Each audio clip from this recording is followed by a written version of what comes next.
Hello everyone, so today I'm going to be showing you how to make this homemade DIY Play-doh off of Pinterest.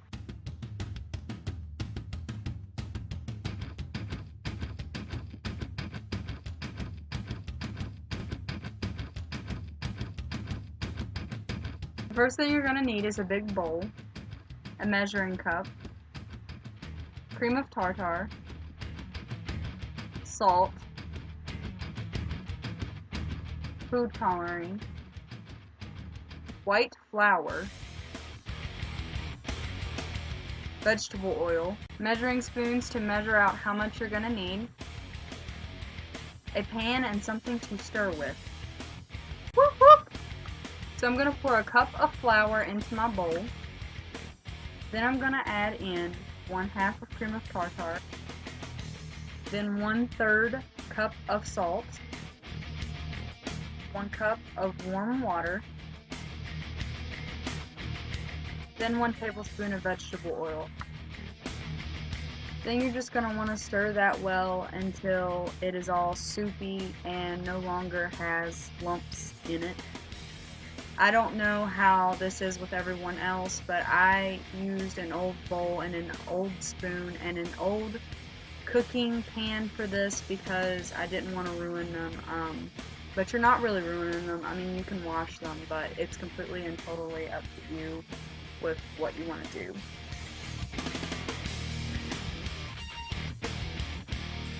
Then I'm just taking some of my red food coloring and red glitter for fun, and I'm just dropping as much food coloring as I want into my soupy mixture of Play-doh. And it doesn't really matter how many drops you use, but I guess the more you add to it, the brighter it's going to be. But that's up to you. And then just stir that all together well.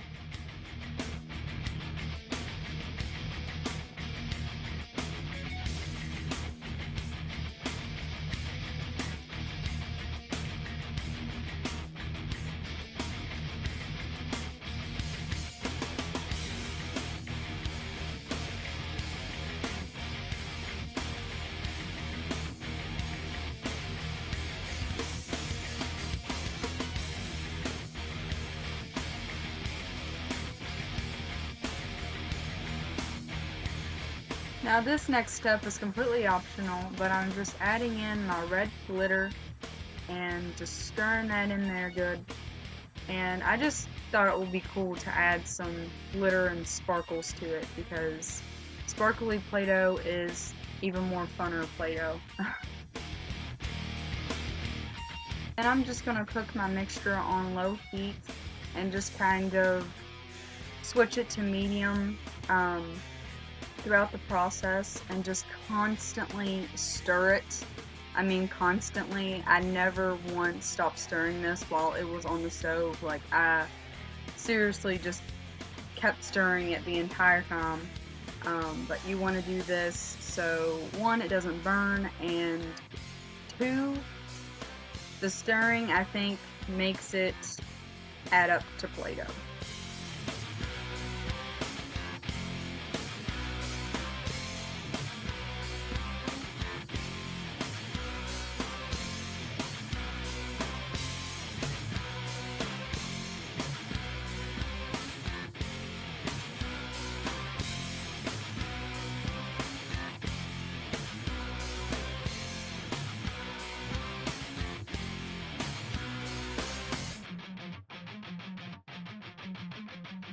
After a while, your mixture should start turning lumpy and thick, and that's when you'll know it's starting to turn into Play-Doh.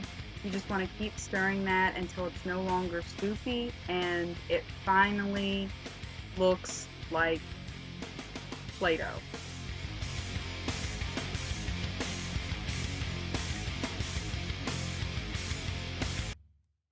Then you just want to let that sit for a little while so it's not sticky whenever you go to play with it. I'm just using some Ziploc baggies to store my Play-Doh.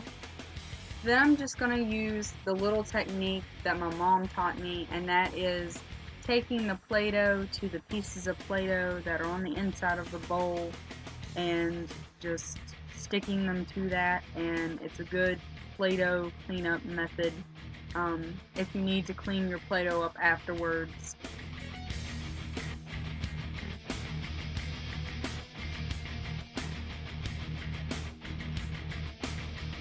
Your Play-Doh should be all done and ready to play with.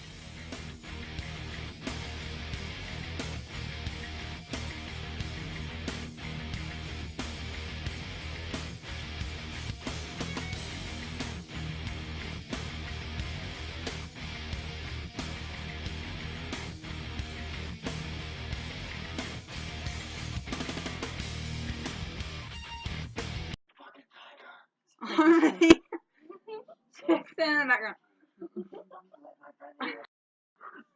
Stay in the room, I'm there. Yeah, I'm scared.